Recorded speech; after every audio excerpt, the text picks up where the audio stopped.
Hello everybody, I am the Civilized Hero, and today I'm going to show you what I have done so far in Unity. So, right now I'm working on a 2D project, and this 2D project is going to have a main character, it's going to have obstacles, buzzsaws, and like platforming and making it a challenge.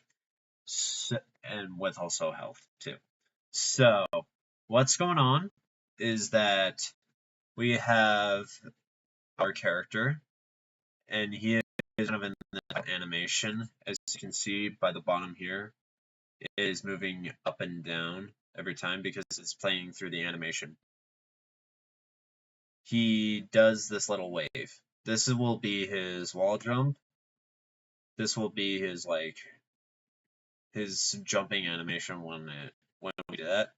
This is kind of his double jump animation. But as you can see, I can do this forever. But the main point is that I get this to work. I can put a limit on this, but I'm not going to. When I hit H, it plays the hit animation, and then when I hit F, he plays the full animation. So, yeah, so spacebar. So the reason why this is all working is because of the animator and animation part, and also a script. So first things first, I want to talk about the animator here. So of course, you start off as the default animation, which will be the idle animation, but you need to hit these nodes. And sometimes these nodes will have a condition.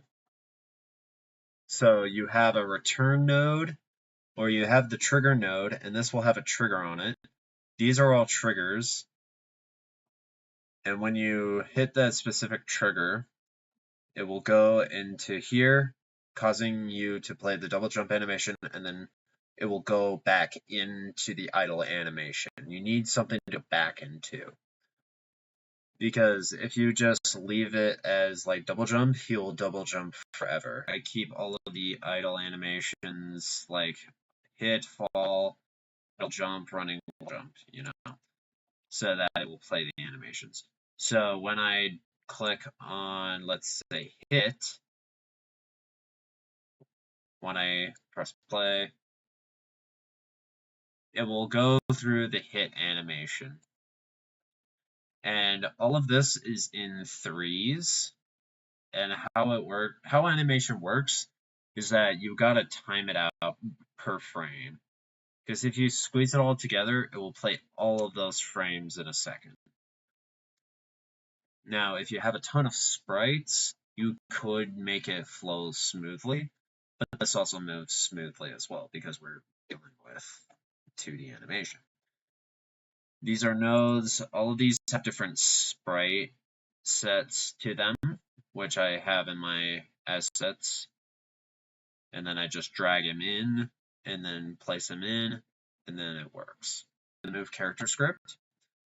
And I added gravity, jump height, jump force, and move speed. I also added a rig body to 2D this because normal one won't work. So, and then I also added a jumping thing to this. Obviously, the move character points still work. The private void of the jumping right here. This right here is the new animation controller. This is where the triggers affect the animation. So, first things first, there's a whole lot of if statements here. I'll probably update this to have an else if it can work. But right now, if statements work wonders for these. So, first of all, you need to set an animator. So this is calling the animator node with the nodes and the paths of the back and forth, and then we just name it, and then we call the component from that. And so when we hit when we hit a jump thing like O, and then we press, and then jump is spacebar. It's always going to be spacebar. P, that's wall jump. H is hit, but I will connect this to,